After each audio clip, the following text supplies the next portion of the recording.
ನಮ್ಮದು ಕಾರ್ಕಳ ತಾಲೂಕು ಬೈಲೂರು ಅಂತ. ಬೈಲೂರಿನಲ್ಲಿ ನಮ್ಮ ಸ್ವಂತ ಕುಲುಮೆ ಇದೆ, ಬಾಡಿಗೆ ಅಂಗಡಿ ಇದೆ.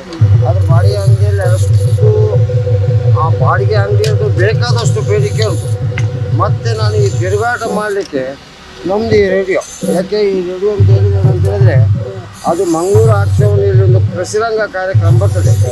ಅದನ್ನು ಕೇಳಿ ಕೇಳಿ ಎಲ್ಲರೂ ನಮ್ಮ ಆಗಿನ ಕೃಷಿ ಅವರನ್ನು ಕೃಷಿ ಮಂತ್ರಿ ಅಂತ ಡಿ ಎಸ್ ಅಥವಾ ಶ್ಯಾಮ್ ಪ್ರಸಾದ್ ಅವರ ಕೃಷಿರಂಗ ಕಾರ್ಯಕ್ರಮ ಕೇಳಿ ಕೇಳಿ ನಮಗೆ ಈ ಕುಲ ಕಸುಬೆಲ್ಲ ಗೊತ್ತಿದ್ದು ದೊಡ್ಡ ದೊಡ್ಡ ಮೇಳಗಳೆಲ್ಲ ಬರುವಾಗ ಪೇಪರ್ನಲ್ಲಿ ಬಂದಾಗ ನಾನೊಂದು ಕಡೆ ಹೋಗಿ ಇಂಥ ಪ್ರದರ್ಶನದಲ್ಲಿ ಯಾಕೆ ಭಾಗವಹಿಸಬಾರ್ದು ಅಂತ ಒಂದು ಪ್ರಶ್ನೆ ಇತ್ತು ನನ್ನಲ್ಲಿ. ಅದನ್ನು ನಾನು ಹೆಂಡತಿಯಲ್ಲಿ ಸಂಬಂಧಪಟ್ಟಾಗ ಹತ್ತಿರದ ಕಾರ್ಕಳ ತಾಲೂಕಿನ ಬಜಗೋಳಿಯಲ್ಲಿ ರಾಜ್ಯ ಮಟ್ಟದ ಧರ್ಮಸ್ಥಳದವರು ಕೃಷಿ ಮೇಳ ಕಾರ್ಯಕ್ರಮ ಆಯಿತು. ಆ ರಾಜ್ಯ ಮಟ್ಟದ ಕೃಷಿ ಮೇಳ ಆದರೆ ನಾನು ಸಹ ಒಬ್ಬ ಗುಂಪಿನ ಸದಸ್ಯ, ಶ್ರೀದುರ್ಗ ಸ್ವಸಹಾಯ ಸಂಘ ಅಂತೇಳಿ. ಆ ಶ್ರೀದುರ್ಗ ಸ್ವಸಹಾಯ ಸಂಘಕ್ಕೆ ಸದಸ್ಯ ನಾನು ಚಪ್ಪರಕ್ಕೆ ಮೊದಲಿನ ಚಪ್ಪರ ಹಾಕಲಿಕ್ಕೆ ಹೋದಾಗ ಆ ಧನಿಕರ ಜೊತೆ ಅವಕಾಶ ಮಾಡ್ತು ಕೊರಿಯಡ್ಡ ಯಾರು ನೀವು ಕುಲುಮೆದ ಕೆಲಸ ಮಾಡ್ತು ಕತ್ತಿ ಮಾಡ್ತು ಮಾಡ್ತಾರೆ. ಅಲ್ಲಿ ಸದಸ್ಯರೆಲ್ಲ ಹೇಳಿದ್ರು ಕಮಿಟಿಯವರು, ಇಷ್ಟರವರೆಗೆ ಯಾವ ಕೃಷಿ ಮೇಳದಲ್ಲಿ ಕುಲುಮೆ ಕೆಲಸ ಮಾಡಿದ್ದಿಲ್ಲ, ನಿಮ್ಮಿಂದ ಒಂದು ಸ್ಟಾರ್ಟ್ ಆಗೋದು ಆರಂಭ ಆಗೋದಾದ್ರೆ ಆಗಲಿ, ನೀವು ಖಂಡಿತ ಬರಬೇಕಂತ. ಆವಾಗ ಕೃಷಿ ಮೇಳಕ್ಕಿಂತ ರಾಜ್ಯ ಮಟ್ಟದ ಕೃಷಿ ಮೇಳ ಬಜಗೋಳಿ ಆದರೂ ನನಗೆ ಆ ಕೃಷಿ ಮೇಳದಲ್ಲಿ ಯಾವ ರೀತಿ ಕೆಲಸ ಮಾಡಬೇಕು, ಅದಕ್ಕೆ ಏನೋ ಒಳ್ಳೆ ವಸ್ತು ಬೇಕು, ಹೇಗೆ ವ್ಯವಹಾರ ಮಾಡಬೇಕಂತ ಆವಾಗ ಗೊತ್ತಿರಲಿಲ್ಲ. ಆವಾಗ ನಾನು ಕಾವಂದರು ನಮ್ಮನ್ನು ಭೇಟಿಯಾದರು ಮತ್ತು ಅನೇಕ ಅಧಿಕಾರಿಗಳು ನಮ್ಮನ್ನು ಭೇಟಿಯಾಗಿದ್ದಾರೆ. ಆವಾಗ ಭೇಟಿಯಾದ ಮೇಲೆ ಹೇಳಿದರು, ನಮ್ಮ ಹೊತ್ತಿಗೆ 2-3 ನಾಯಿ, ನಮಗೆ 2 ನಾಯಿ ಎಲ್ಲ ಇತ್ತು, ಅದೆಲ್ಲ ನೋಡಿ ಮತ್ತು ಆವಾಗ MSC ಚಕ್ರ ಅಂತ ಬೇರೆ ಇತ್ತು, ಈಗ ಸೋಲದಿದ್ದಲ್ಲ. ಅಲ್ಲಿ ಹೇಳಿದರು ಕಾವಂದರು, ಇವರೆಲ್ಲ ಕೃಷಿ ಮೇಳಕ್ಕೆ ಯಾವುದಕ್ಕೆ ನಮ್ಮ ಕಾರ್ಯಕ್ರಮಕ್ಕೆ ಬರೋದೇ, ಇವರ ಎಲ್ಲಿ ಹೋಗೋದಾದ್ರು ಇವರಿಗೆ ಯೋಜನೆಯಿಂದ ಸಹಕಾರ ಕೊಡಬೇಕು, ಇವ್ರನ್ನ ಕರ್ಕೊಂಡು ಹೋಗ್ಬೇಕು ಅಂತ ಹೇಳಿದರು. ಆ ನಂತರ ನಾನು ಮೂಡುಬಿದ್ರೆ ಆಳ್ವಾಸ್ ನುಡಿಸಿರಿ ಆಗಲಿ, ಅದು ಕನ್ನಡ ಮತ್ತು ಮೂಡುಬಿದ್ರೆ ಆಳ್ವಾಸ್ ನುಡಿಸಿರಿ, ಮತ್ತು ನಮ್ಮ ಮಂಗಳೂರಿನ ಕಲ್ಕೂರ ಪ್ರತಿಷ್ಠಾ ಅಧ್ಯಕ್ಷರಾದ ಡಾಕ್ಟರ್ ಪ್ರದೀಪ್ ಕಲ್ಕೂರು ಅವರೆಲ್ಲ ತುಂಬ ಪ್ರೋತ್ಸಾಹ ಕೊಟ್ಟಿದ್ದಾರೆ. ಇದನ್ನೆಲ್ಲ ನೋಡಿ ಅಲ್ಲಿಗೆ ಬಂದವರು ಅನೇಕ ವಿವಿಧ ಬೇರೆ ಬೇರೆ ಕಾರ್ಯಕ್ರಮಕ್ಕೆ ಹೋಗಿದ್ದಾರೆ, ಹೋಗಿದ್ದಾರೆ. ಅಲ್ಲಿ ನನಗೆ ಸಂಪಾದನೆ ಆಗಿದೆ, ನನ್ನನ್ನು ಉಪದೇಶಿಸಿದ್ದಾರೆ, ಅನೇಕ ಕಡೆ ಸನ್ಮಾನ ಮಾಡಿದ್ದಾರೆ. ಹಾಗೆ ನನಗೆ ಇಷ್ಟಕ್ಕೆ ನಾನು ಎಲ್ಲ ಕೃಷಿ ಮೇಳಕ್ಕೆ ಹೋಗಲಿಕ್ಕೆ ನನ್ನ ಹೆಂಡತಿ ಕಾರಣ. ಯಾಕೆಂದರೆ ನಾನು ನಿಲುಮೆ ಮಾತ್ರ, ಒಂದು ಕಮ್ಮದ ಹಾಗೆ ಮಾತ್ರ, ಅದೆಲ್ಲ ಹೇಗೆ ಬೇಕು ಏನು ಬೇಕು ಅದಕ್ಕೆ 100ಕ್ಕೆ 100 ಸಹಾಯ ಅವಳು. ಅವಳಿಗೆ ಸ್ವಲ್ಪ ಸಮಯದ ಪರಿಪಾಲನೆ ಇಲ್ಲ, 8 ಗಂಟೆ ಇದ್ದರೆ 11 ಗಂಟೆ, ಅದು ನನ್ನ ಕೋಪವನ್ನು ಒತ್ತಾಯಿಸಿದ್ರೆ ನಾನು ಸಮಯದ ಪರಿಪಾಲನೆ ಮಾಡುವ. ಯಾಕೆ ಅಂತ ಹೇಳಿದ್ರೆ ಬೈಲೂರಿನಂಥ ಪ್ರದೇಶದಲ್ಲಿ ಕುಲುಮೆ ಕೆಲಸ ಇಲ್ಲದಿದ್ದಾಗ ನಾನು ಮೂಡುಬಿದ್ರೆಯಲ್ಲಿ ಯಾವುದೋ ಒಂದು ಕಾಲೇಜಿನಲ್ಲಿ ಮರದ ಕೆಲಸ ಮಾಡ್ತಿದ್ದೆ. ಮರದ ಕೆಲಸ ಮಾಡ್ತಿರುವಾಗ ಅಲ್ಲಿ ಕಾರಣಾಂತರದಲ್ಲಿ ಕಮಿಟಿಯಲ್ಲಿ ಬದಲಾದಾಗ ಪ್ರಿನ್ಸಿಪಲ್ ಬದಲಾಗುವಾಗ ನಮ್ಮನ್ನು ತೆಗೆದುಹಾಕಿದ್ರು ಕಾರ್ಪೊರೇಷನ್ ವರ್ಗದಿಂದ ತೆಗೆದುಹಾಕಿದಾಗ ನಮ್ಮ ಸ್ವಂತ ಬೈಲೂರು ಅಂತ ಹೇಳಿದರೆ ಆರಂಭದಲ್ಲಿ ಬೈಲೂರಿನಲ್ಲಿ ಹೋಗುವಾಗ ನಾನು ಬೈಲೂರಿಗೆ ಹೋದಾಗ ಮರದ ಕೆಲಸಕ್ಕೆ ಇನ್ನೊಬ್ಬರ ಹತ್ರ ಹೋದಾಗ ನನ್ನ ಕೆಲಸದ ನಡತೆ ನಾನು ಹಾಗೆಲ್ಲ ಹೀಗೆ ಮಾಡಬೇಕು ಸುಲಭ ಆಗ್ತದೆ ಅಂತ ಹೇಳುವಾಗ ಕೆಲವು ಜನ ನನ್ನನ್ನು ಪ್ರಶ್ನೆ ಮಾಡಿದ್ರು, ನಿನ್ನನ್ನು ನಾನು ಕೆಲಸಕ್ಕೆ ಕರೆದದ್ದು ನೀನು ಹೇಳಿದಷ್ಟು ಕೆಲಸ ಮಾಡಬೇಕು, ನಮಗೆ ಬುದ್ಧಿ ಹೇಳಿದ್ದು ಬರಬೇಡ ಅಂತ ಹೇಳಿದ್ರು.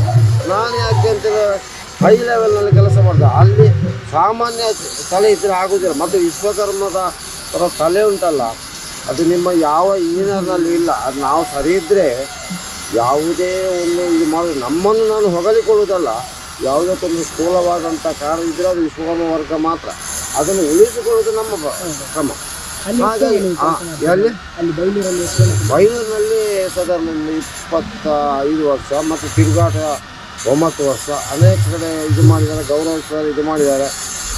ಹೌದು, ಅದಕ್ಕೆ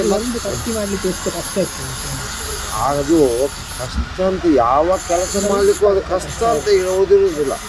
ನಿಮಗೆ ಒಂದು ಬೇಡಿಕೆ ಉಂಟು, ನಿಮ್ಮನ್ನೊಬ್ಬರು ಕರೀತಾರ, ನೀವು ಇಲ್ಲಿಂದ ನಾಳೆ ಬೆಳಗಾಗೋದ್ರೆ ಕುಂದಾಪುರಕ್ಕೆ ಹೋಗ್ತೇವೆ, ಯಾಕೆ ನಿಮ್ಮಿಂದಲೇ ಆಗಬೇಕು ಎನ್ನುವುದು.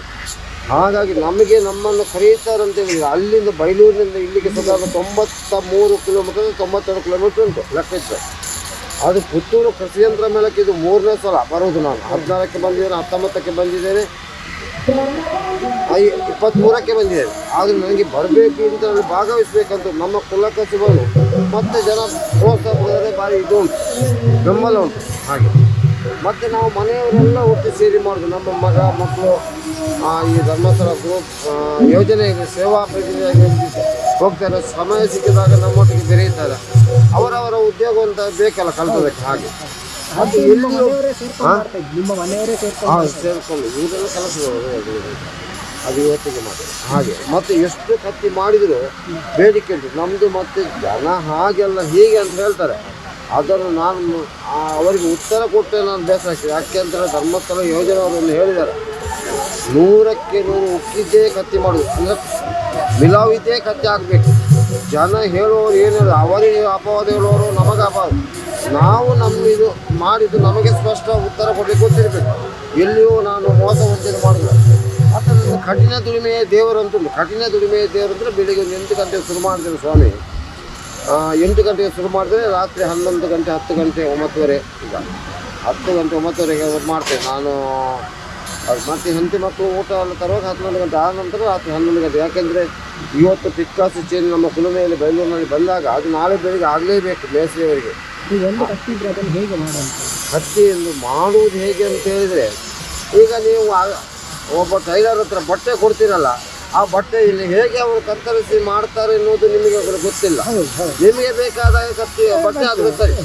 ಹಾಗೆ ನೀವು ಕತ್ತಿಯನ್ನು ಹೇಗೆ ಮಾಡುವುದು ಎನ್ನುವುದಿದ್ದರೆ ನಾನೇ ಮಾಡಿ ತೋರಿಸ್ತೇನೆ. ನೀವು ಫುಲ್ಲು ಹಿಡಿಯೋದಕ್ಕೆ ಅದು ಯಾವ ರೀತಿ ಮಾಡ್ತದೆ ಅಂತೇಳಿ ನಿಮ್ಮ ಬಾಯಿಂದ ನಮಗೆ ಮಾಸೆ ಬರಬೇಕು ಹೇಗೆ ಮಾಡಬೇಕು ಅಂತ.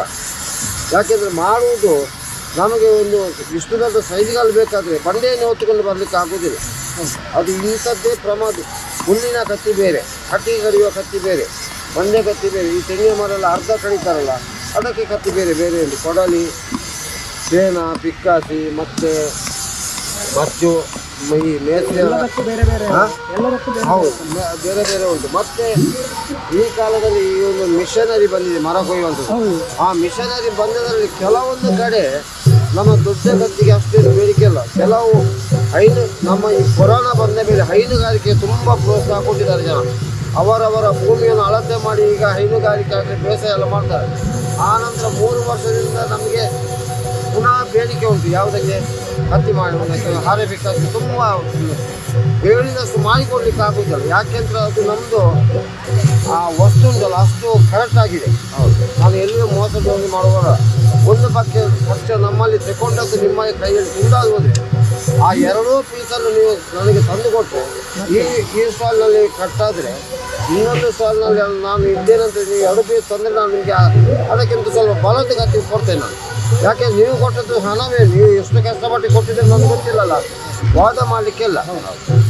ಹಾಗೆ ವ್ಯವಹಾರ. ಹೌದು. ಮತ್ತು ಪ್ರಾಮಾಣಿಕವಾಗಿ ಮಾಡುವುದಕ್ಕೂ ಕಾರಣ ಇರಬೇಕು.